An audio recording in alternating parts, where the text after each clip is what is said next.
Welcome everyone to Chapter 4, Managing Marketing Information. In this chapter, we are going to talk primarily about data and how organizations use data to make informed decisions from a marketing perspective. So the case study, we always start off each class with a case study. The case study today talks about Coca-Cola. Now, this case study around Coca-Cola is perhaps is a very old example, but it's an oldie but a goodie, right? Coca-Cola in the 80s, I believe, decided that Pepsi was kicking their butt. And they wanted to know why. So they went out and did this massive research study, spent a ton of money going across the country, asking people would they be doing blind taste tests and asking people if they preferred um, product A over product B. And then what they found out was 6 out of 10 people chose Pepsi. They preferred the taste of Pepsi over Coca-Cola. So what did Coca-Cola do? Coca-Cola was like, damn, what am I going to do? I got to change the taste. I got to change the taste of Coca-Cola. So they went out and they came up with New Coke, which was a re-envisioned, a reformulated formula for Coca-Cola, and people were not happy. So, this is before the internet. So there were 1,500 phone calls a day from angry consumers. People were doing sit-ins. Now, if this was 2020, they probably would have just blow up the internet, tweet Coca-Cola to death. And so what did they do? They just kiboshed the whole idea. They stopped producing new Coke and they returned to what we know today as classic Coke. And that's where this whole idea of classic versus new Coke came from. They had to get rid of the new formula because people didn't like it. And so you're saying to yourself, but 6 out of 10 consumers said that they prefer the new formula. Yes. But were those 6 out of 10 consumers existing Coca-Cola consumers? It's possible the 4 out of 10 people who didn't prefer it were the ones who were Coca-Cola consumers. And so the other piece of it is that people don't only buy Coca-Cola for the taste. Perhaps there's some nostalgia. Perhaps they like the fizz or they like whatever it is about the old formula. People weren't happy and so Coca-Cola had to revert. Something similar happened with Gap a few years ago when they tried to change their model, their logo, and people hated the new logo. They had spent a lot of money rebranding, coming up with this new logo, changing out all the signage. They had to abandon it overnight because the day they launched it was the day they took it down. People lost their minds, and that wasn't the age of the internet. So people tweeted them to death. People almost crashed their website. People were complaining. People hated it, and a lot of their consumers didn't like it. So they had to change. The idea is that even when you do your research, it all depends on who you are sampling, and you can't just use one set of data to make these kinds of informed decisions. So even when you're doing your research, you can still come up with the wrong results for your consumer options. Okay, so what is an MIS? What is a marketing information system? This is a system that gathers information from a number of sources and then you will use it to make informed decisions. And it can be really complicated because you have a ton of external customers, you have internal customers, you have marketing research, you have marketing intelligence. But the idea is that you're using information from a number of different sources, then analyzing that information to make informed decisions. And in the past, CRM, customer relationship management, was a huge part of those sources. And what is CRM? CRM really was information that companies gathered about their existing clients. So, let's say I'm an avid, I don't know, I go to Rayleigh's a lot.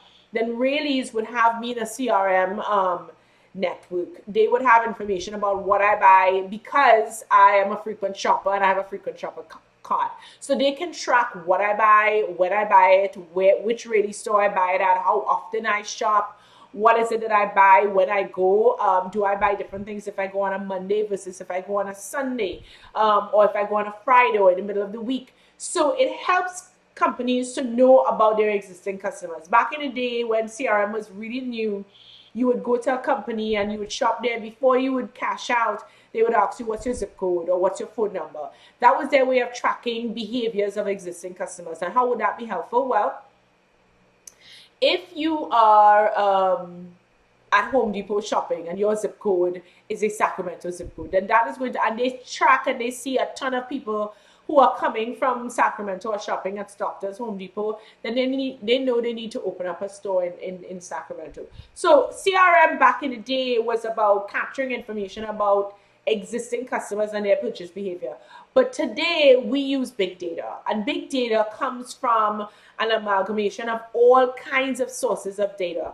You know, big data really took off in 2008 with the Obama campaign. So in the past, remember what I said, that we always capture information from existing customers about their existing patterns of behavior. So let's say we are taking the Republican Party, and we know that John is a shopper, and John is a Republican. And we know that Republicans typically, we know who is a Republican because we would have been able to track data around who signed up and registered with the Republican Party.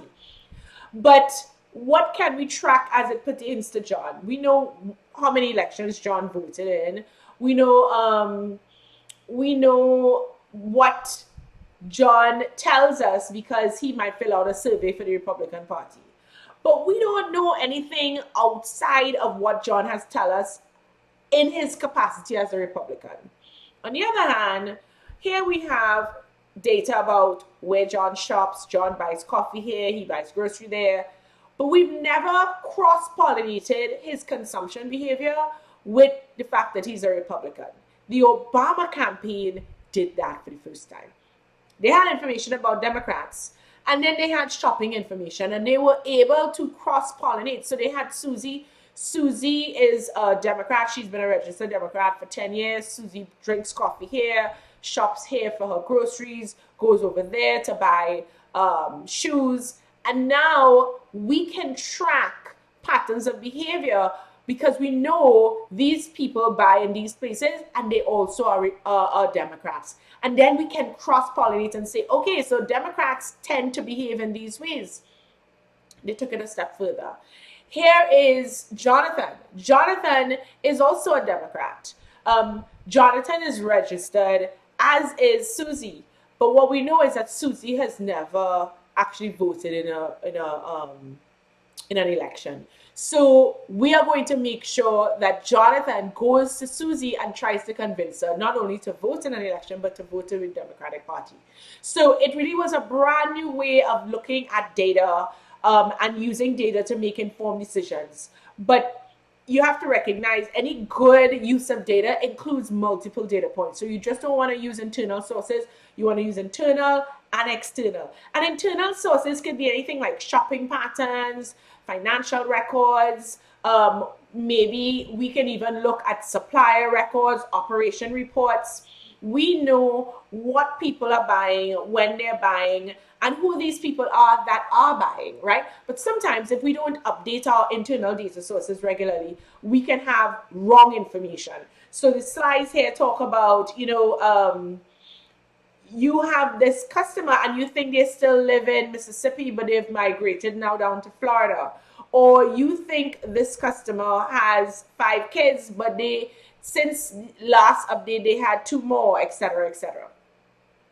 Then there's this whole issue of marketing intelligence, and marketing intelligence is also very, very important because it captures data outside. It's not market research, so you're not trying to get patterns of buying behavior. It's not an internal data source, so you're not looking at scanning behavior that you currently have.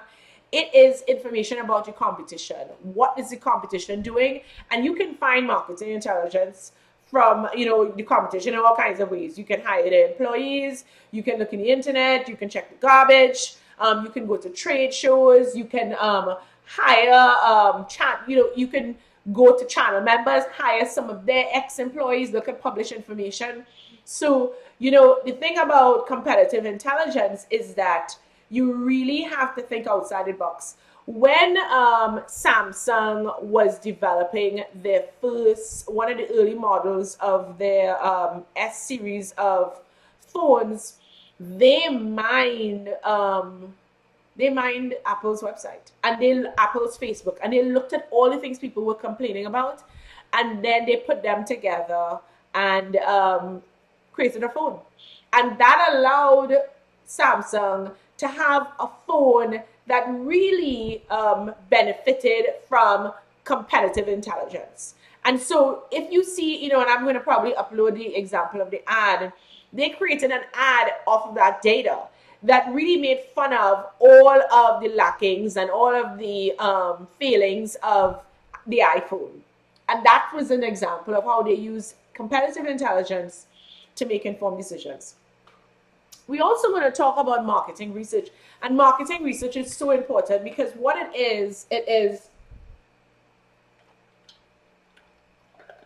it's looking at research, whether you collect it yourself or you go from an existing body of work that has already been out there.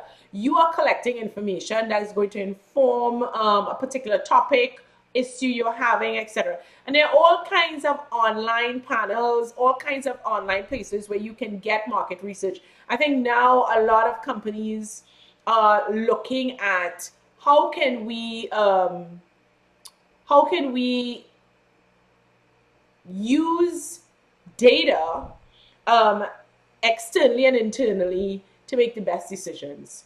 And so there are both internal sources of data as well as external sources of data. There's primary data, which I collect for myself, I collect it myself for my own needs. And then there's also external data or secondary research where somebody else would have captured it for another purpose, but it is useful to me. But in the research process, you have to be very careful because if you have a bad research process, guess what? Your data is going to be bad. And so you're going to be using this bad data to make all kinds of decisions that are going to lend you to make erroneous decisions. And so you want to be careful. The big thing is, what are your objectives? What are you trying to accomplish? What is it that you want to achieve from this data? Figure out what your plan is to collect it, collect it and then interpret and report out on it. And so, number one, I always say step one in the research process is the most important because you're defining the problem and the research objectives. If you incorrectly define your problem, you're going to be collecting data on the wrong thing. And a lot of times companies define the problem incorrectly. Let me take let me give you an example. Suppose, because there's not always a direct line between causation and between an event and the cause of you looking at the cause of the event. So let me give you an example. So let's say every time it rains, there is flooding in downtown Stockton. So you may be brought to the conclusion that rain is causing flooding. But really, in truth and in fact, what there's huge amounts of deforestation in the hills, there's clogging in the river and the drainways, and because of those things, that's what's really causing the flooding. But you can just look at the correlated events of it raining and it flooding and think in a logical way, it makes sense. But it doesn't have to be true. Yes, there is some relationship between raining and flooding, but the rain in itself is not causing the flood. Because if it is that we had clean waterways and draining and better drainage, and we didn't have deforestation, we wouldn't have a flood. So you always have to, when, I may have a headache and you may think, it's just tension. Maybe it's an aneurysm that's causing the headache. Just because you have a headache doesn't necessarily mean that you understand what the cause. There may be several causes for that particular issue. So when we're thinking of trying to define it, a lot of times we have to be very careful about how we define a problem. And we have to think to ourselves, what kind of research can we do to even define the problem? Sometimes before you can even go out and figure out what the problem is, you have to do some preliminary research. So I did a study on what I call Target versus Targetto. And we looked at, we were looking at how can shoppers decide if they are at a good Target? Because Target in some neighborhoods is fabulous. It's like a Target. but in some other neighborhoods, it's pretty targeted, right? And so I was, wanting to find out, is this a popular thing? Is this just a Stockton thing? Is this a phenomenon all over the US? And are people even noticing that there are differences in target locations? So my first thing was an exploratory study. I just asked students in my class, are you noticing any difference? And we found 50% noticed, 50% didn't.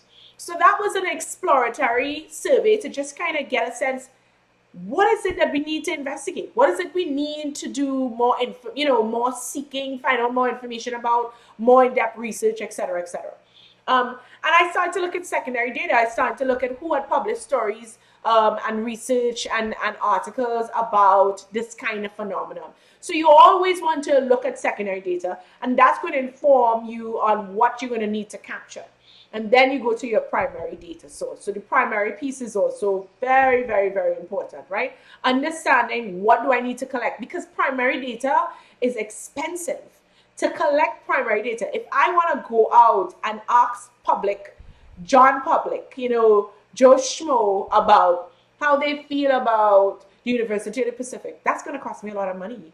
And so I have to be sure that there isn't any secondary data out there before I decide to do primary data. And a lot of times we have to think about what kind of secondary data we want to access, because secondary data can also be problematic. How long ago was it accessed? Was it created? Who created it? Were there any built-in biases? Can I use this now? Is it still relevant? Is it still accurate? Is it current? Were they impartial when they collected it? There's a lot of information we have to be concerned about as we look at secondary data. So we may then decide, okay, it's worth it. I got to collect this information firsthand, one-on-one. So we collect information about directly from our customers about what we want to know.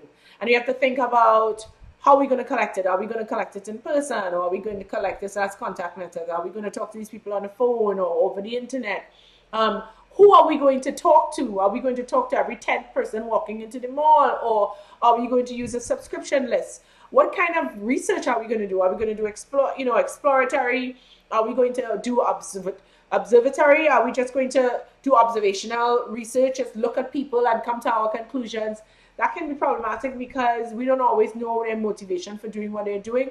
Or are we going to do research instruments? So, for example, with research instruments, a few years back, and I think they're going to do it again this year, CNN does a focus group where they talk to potential voters, but they also check their heart rate and look at their eyes. And as these people are watching a debate, a presidential debate, they are looking at how they are reacting to the things that the candidates say on the stage. It's quite intriguing. But that's an example of how we're doing research with instruments. So when you're thinking about all of these different ways that you can contact people, you have to think about what's most convenient, what's least expensive, where can I get the best data, how can I collect the best data in the quickest way. Am I going to sample everybody in this place? Probably not, because you can't afford it. But then how am I going to choose who I sample? What are the sample sizes that I'm going to go after? What's the unit in terms of, am I going to sample women in the business school? Am I going to sample freshmen or seniors? Am I going to sample anyone who walks through the door in the business school on a Monday morning? You have to kind of think about all these groups. And then what is my questionnaire going to look like? What's the phrasing? What do I ask first? What do I ask second? All those things matter. All of those things matter. And so that's the part of who we are talking to. But then once we figure out who we want to talk to, we have to actually implement. We have to go out, collect the data. And once we collect it, we have to analyze it. And we can analyze it in all kinds of different ways, using all kinds of different software. Some of you all would use SPSS. If you go on to do marketing research, you can analyze it in Excel. You can even do what we call qualitative data. And qualitative data use small groups, and you're trying to go deep. As opposed to quantitative data, you use large groups, and you're just trying to get as much information as possible. So then once you have this data collected, you really have to interpret it well. You have to figure out what is it that people want to know about, what can they use this data for, how can they use this data to make informed decisions. And that is very important, because if you analyze it incorrectly, you may come up with some warped conclusions, and then that's not going to be useful at all. So I think it's so important for us to recognize how we can use the data, how we collect the data, how we analyze and interpret the data, and then who we send those interpretations to. Do we send it to, because sometimes a lot of companies are just sitting on this information, they've collected it, but they don't use it to make decisions.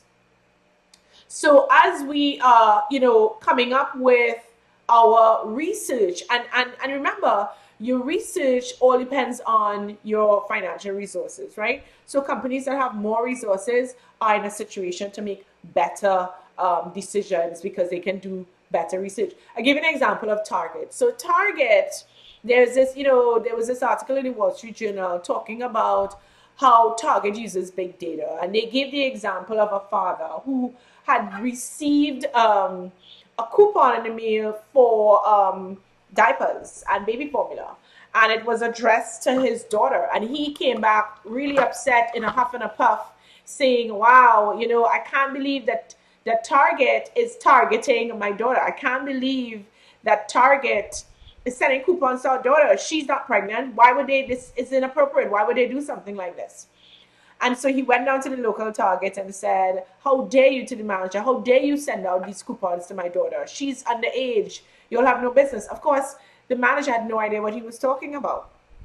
And so the manager explained to him, they don't send out coupons from, Target in the local store. They sent it out from Minneapolis, the headquarters.